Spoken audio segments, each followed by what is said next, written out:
tapa ou prato que podemos facer para el reciclaxe de diferentes pans e para poder maridar.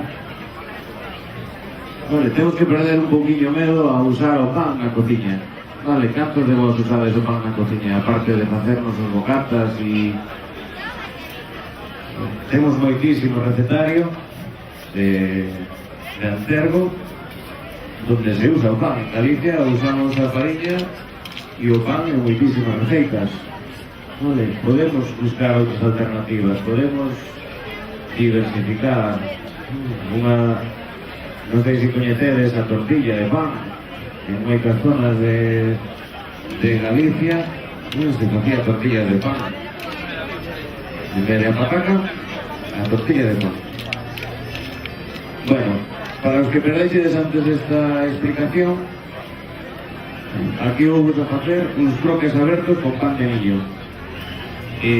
Por un lado temos pan de millo ou pan da vila, cortado en anaquiños pequenos, templando un poquinho de aceite. Podedes aromatizar o aceite con allo, con outros aromas que queirades, con algo de cebola, por exemplo. En este caso simplemente un aceite de oliva, un aceite de oliva Aires de Jaén, moi rico e moi aromático.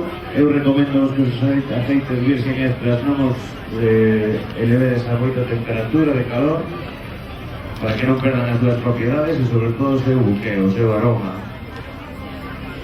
Entón, por outro lado, que fixemos foi unha salsa mariñeira, que cada un de vos ten a súa receta secreta, pero é simplemente unha cebola apochada con un poquinho de aceite, de allo, un poquinho de pimentón, algo de viño, e en esa salsa abrimos os croques, aproveitando o seu jugo todo, a toda esa agua que teñen, esa viña que os fai sobrevivir aí no mar, vale? E con esto temos dous sabores auténticos, un sabor de ría, que son os croques con toda esa auguiña do mar fresca, e outro sabor que sería a fariña. Vale, se vos queredes arreglar un poquinho, podríamos chamar que este é un maridaxe de mar e montaña, ou de mar e interior. Esta tapa a estamos vendendo en banquetes, en eventos román, e a facemos en plan tapa, un anaquiño moi pequeno de pan de millo, un poquinho de salsa.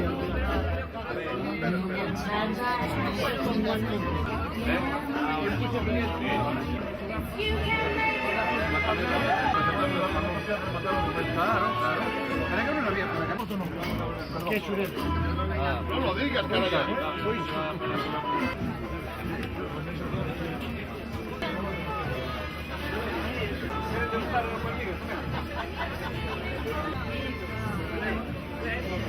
Mando un pouquiño. O que pretendemos é que perder un pouquiño medo para traballar o pan na cociña, non? Porque non podemos facer unha empanada de millo transformada. E o que vou a facer é con un pouquiño de aceite de oliva.